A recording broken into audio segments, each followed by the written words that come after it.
Hello dear learner, I welcome you to the lecture 1 of week 6, and the topic of today's lecture is the concept of feminism. So before we begin the lecture, I would like to present an overview of the topics to be covered. First is introduction to feminism, that is what is feminism and how it originated. Then we will trace the evolutionary history of feminist thought, and then we will discuss the diverse trends in the feminist thought, and after that we will discuss some of the challenges and way ahead. So first, let us understand what we mean by feminism. Feminism involves investigating and combating the discrimination and oppression against women to promote their emancipation in all areas of life. So it is both an ideology and it is also a movement. Just like we study in the case of environmentalism or in the case of ecological democracy, where we see that ecology is also a movement as well as an ideology.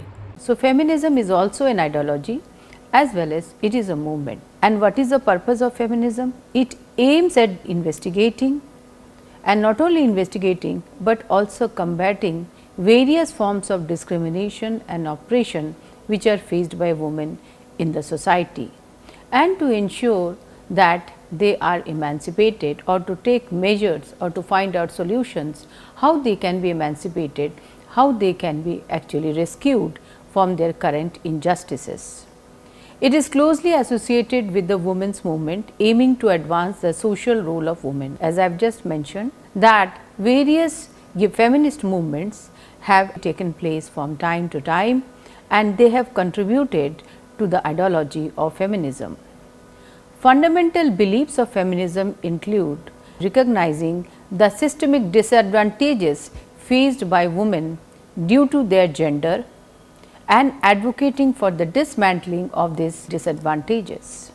So, it is not simply the individual level, but also at the systemic level how the women are suffering oppression and injustices. The objective of feminism is to recognize them and also how to dismantle them so that they are no more acting as oppressive institution or system. Feminists emphasize the political dynamics between genders, highlighting male supremacy and subjugation of women in many societies. So, by highlighting the political dynamics, because if you remember, we have already discussed in the context of some other year topic, we understand the domination in terms of unequal power relation. So, if you understand politics as a struggle for power, then there is very much a type of power relation or power struggle which is taking place here between the men and the women in the society. So, there is a political dynamic to the unequal gender relations in the society. Feminism encompasses diverse perspectives and political positions with goals ranging from securing women's suffrage to advocating for reproductive rights and challenging oppressive cultural norms. So, the canvas of feminism is very wide, and it not only touches upon the social issues, but also the economic issues as well as the cultural spheres. Now, for example, if you remember that the various phases of the feminist movement, then we see that it can be traced from the demand for civil and political rights to the demand for social and economic rights, then the demand for the reproductive rights and so on. Strategies within feminism include both the revolutionary and the reformist approaches, drawing on various political traditions and values. So, it includes both the types of method, whether it is a reformist method, that is by bringing about reforms in the political institutions or bringing about the reforms in the system, and also through the various revolutionary methods they are asking for all this change. Feminism remains an actively engaged movement including fields such as art, social sciences, humanities and natural sciences through critical examination and advocacy. So, it is a discipline which actually traverses across the multiple disciplines or dimensions. It has affected not only biology, political science, natural sciences, but all the other disciplines and areas of our studies. And basically, it also uses the critical perspective or the critical outlook to understand the various forms of domination and injustices in the society. Now, if we try to trace the evolution of feminist thought, then how we can do that? We see that the evolution of feminist thought can be done if we go back to 18th and also the 19th century, where various movements for the equal rights and the equal suffrage movements were gaining ground. The Enlightenment era played a significant role in laying the groundwork for the feminist political thought, with thinkers such as Mary Wollstonecraft, who has challenged the prevailing notions of women's inferiority and advocating for their education and participation in public life. So, we can see that the influence of Enlightenment tradition on developing the precepts of equality of gender is very much important, and that is actually very much manifest if you read the work of Mary Wollstonecraft, who has advocated for equal rights for women, who has advocated for the education of women, and who has also asked for the participation of women in the public life. So, therefore, we have to recognize how much the Enlightenment tradition have played an important role in the evolution of feminist movement. Now, there are various waves of feminism, or you can say the various phases of feminism, and let us begin with the first wave of feminism. It has spanned the late 19th and the early 20th century period. It basically focuses on securing the legal rights for women, and it has asked for the equal suffrage and property rights. So, that was the first phase of the feminist movement, and at that time the women were slowly coming outside their home, their domestic sphere, and they were asking for equality with men, and they were asking for equality about educational opportunities, equality about the political rights. Now, some of the prominent figures of this era include Elizabeth Cady Stanton, Susan B. Anthony in the United States, and Emmeline Pankhurst in the United Kingdom.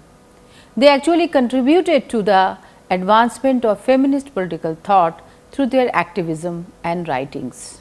So, these were the very prominent, the early feminist thinkers who have helped in the development and evolution of feminist thought. Now comes the second wave of feminism. It emerged in the year 1960s and 1970s, building upon the achievement of the first wave feminism. At the same time, it broadened its horizon to include issues of gender inequality, reproductive rights, and workplace discrimination. So, now you can see the scope of rights, or the scope of the demand for rights has increased. Now, they are asking for multiple other rights in the sphere of the reproduction, or they are talking in terms of gender inequality, and they are also talking about the workplace discrimination. So, now the issues have increased along with the earlier talk about the equal rights. Now, new dimensions were being explored where the woman needs equal rights. Now, influential feminist thinkers during this period include Simone de Beauvoir, Betty Friedan, and Gloria Steinem, whose work helped shape feminist political discourse. So, these were some of the important feminist writers who have been associated with the second wave of feminism. Now, theoretical framework such as the radical feminism or liberal feminism, the socialist feminism gained prominence during the second wave, offering diverse perspective on gender and power dynamics. So, during the second wave feminism, there arose multiple other dimensions of feminism, and they were accordingly named after those dimensions, and some of them were the radical feminism, then we have the liberal feminism, and also we had the socialist feminism, about which we will study after some time. But at this moment, we must understand that there was a third wave of feminism also. Now, third wave of feminism, it began in the year 1990, which further expanded the feminist political thought to encompass the issues of intersectionality, queer theory and post-colonial feminism among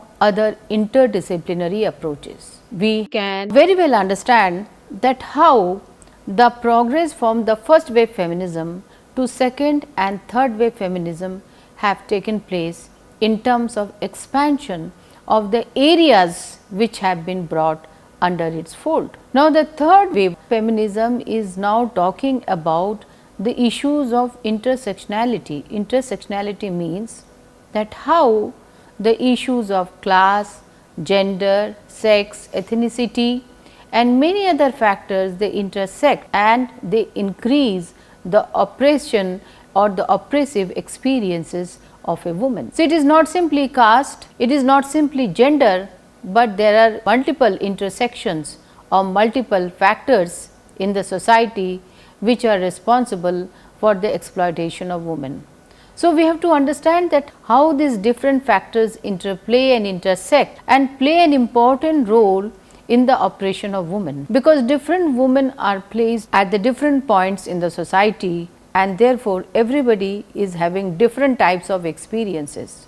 So, in order to understand the different experiences of women, we have to understand the intersectionality aspect of feminism or of the oppression or the gender discrimination. Then there was the emergence of queer theory. Then we had the post-colonial feminism, where how the post-colonial countries and the women of those countries were experiencing the various forms of gender injustices. So, now you can see that the horizon or the scope of feminism is now expanding, and now they are talking about the interdisciplinary approaches. So, contemporary feminist political thought continues to evolve with ongoing debates and discussion addressing new challenges and opportunities in the pursuit of gender equality and social justice. So, it is not that the concept of feminism or the theories of feminism have covered all the issues. There are still multiple areas, multiple issues which are yet to be covered, and the feminism is therefore ever expanding, ever evolving. And in this process, it is trying to respond to the emerging challenges, or it is trying to evolve with the ongoing debates and discussions, and it is also trying to build new opportunities so that the injustices and discrimination in other areas which are still not explored, it can be addressed. When we were talking about the second wave feminism, then we mentioned that there were certain other strands of feminism which were also developing, and they were the liberal feminism. Now, what we mean by the liberal feminism? Because liberal feminism has lots of affinity with the first wave feminism. It emphasizes individual rights and equality before the law, drawing from the liberal logic of all human beings having equal moral worth and autonomy. Now, what does that mean? If you remember the political ideology of liberalism, the central point of liberalism is it talks about individual and individuals' equality and equal rights. So, therefore, when it is talking about equality, it has to talk about the equality of gender also, equality of men and women also. So, therefore, one of the important, or you can say the most important tenet of the liberal feminism was they were asking for, or they were voicing for, equality of women along with men. And this was based on the liberal logic that all human beings are equal because they all possess reason. Some of the major thinkers who belong to the liberal tradition I have already mentioned. Mary Wollstonecraft. She argued for women's rights to education and equal participation in the society, because the first important right which the feminists could actually think about was to demand for equality, because that was the most basic problem which they were facing, or the women were facing in the public sphere, because they didn't have any access to education, they didn't have any political rights, they didn't have any right to property and so on. So, the first important dimension was to demand for equality.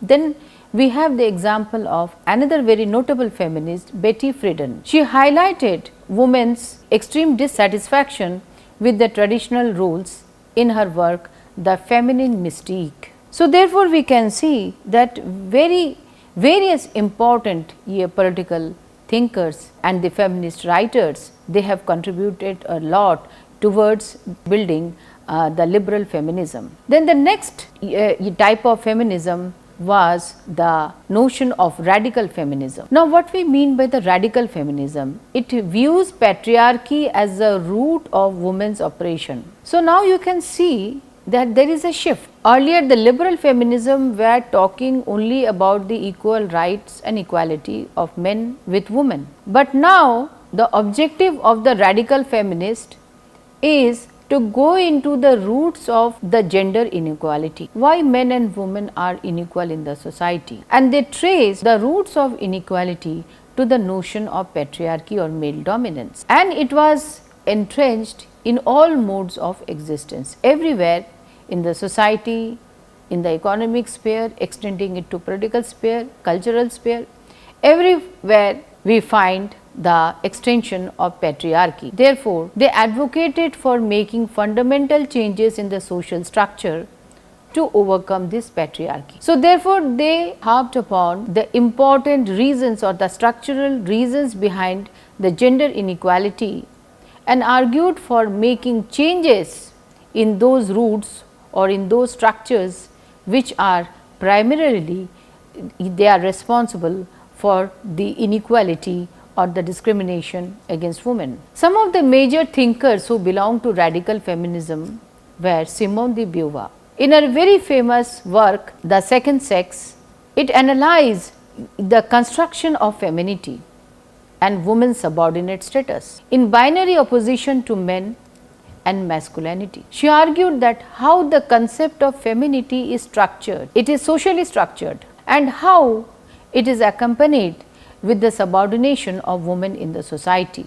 And this was done in the binary opposition to men and masculinity. Then we have another very important name, Andrea Dworkin. She focused on pornography and the sexual objectification in her work. We know that how woman has been portrayed as a commodity in the pornography and how that leads to violation of the rights of the woman, because there the women are projected as an object or as a commodity. Now we come to the third type or the third strand of feminism, which is Marxist feminism.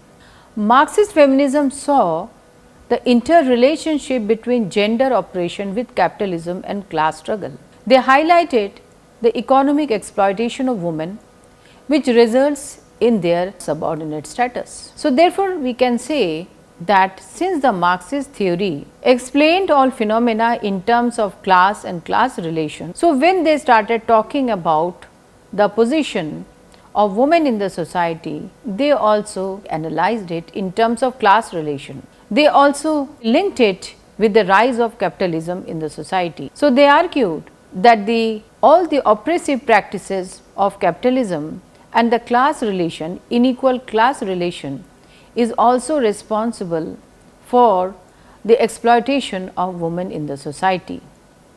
And some of the major thinkers who are associated with the Marxist feminism are Silvia Federici. Silvia explored the relationship between capitalism and the subjugation of women in her work A Caliban and the Witch. Then another notable thinker is Angela Davis. She addressed the intersection of race, class and gender in her writings and activism. Now we come to a very important type or strand of feminism, which is intersectional feminism. It actually recognizes the multiple intersecting identities and oppression and the positionalities, with each juncture bringing additional rings of subjugation. You can see how the words have been used to understand and explain the process of intersectionality and how it increases the burden and oppression of women. So, again I would like to repeat that it actually recognizes intersecting identities and oppression, because we have so many multiple identities and how these identities merge. For example, an individual may be a woman, her identity as a woman, her identity as a Dalit, her identity can be a Muslim, her identity can be an Indian, her identity can be a rural woman. So, you can see that these are some of the major identities, and there can be many other identities associated with an individual, and they all intersect, and the operations which are associated with those identities, they also intersect. So, therefore, each juncture brings about additional rings of subjugation, because with each identities the ring of subjugation it increases, and therefore, it leads to more oppression and more subjugation of women. So, we have to understand this aspect also when we are examining the position of women and how women are facing various forms of discrimination in the society. So, secondly, it advocates for inclusive feminism that addresses various interstices of discrimination.